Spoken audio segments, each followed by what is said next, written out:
குட்டீஸ். குட்டி குக்கு வந்துடுச்சு, குக்கு குக்கு கதை சொல்ல வந்துடுச்சு.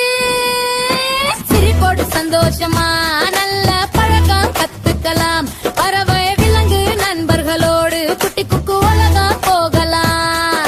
கதை ஆரம்பம் இப்போ தானா, குட்டி குக்கு குக்கு கதை தொடங்குது இப்போ.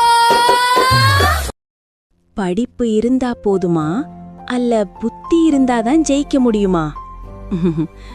ஒரு கிராமத்தில் 4 நண்பர்கள் இருந்தாங்க. 3 பேர் ரொம்ப படித்தவர்கள், ஒருத்தன் படிக்கல ஆனா ரொம்ப புத்திசாலி. ஒரு நாள் 3 பேரும் சொன்னாங்க, நம்ம அறிவை உலகத்துக்கு காட்டலாம். அவர்கள் கிளம்பினாங்க. 4வது நண்பன் கேட்டான், நானும் வரலாமா? சரி வான்னு கூட்டிக்கிட்டாங்க. அவர்கள் காட்டுக்குள் நடந்தாங்க. அங்கே எலும்புகள் கிடந்தது. ஒருத்தன் சொன்னான், இது சிங்கத்தோட எலும்பு. மற்றொருத்தன் சொன்னான், இதுக்கு உயிர் கொடுக்கலாம். அந்த புத்திசாலி நண்பன் உடனே சொன்னான், அது நல்ல ஐடியா இல்ல, சிங்கம் உயிர் வந்தா நம்மையே சாப்பிடும். ஆனா 3 பேரும் சிரிச்சாங்க. நீ பயந்தவன், நாங்க பெரிய அறிவாளிகள்.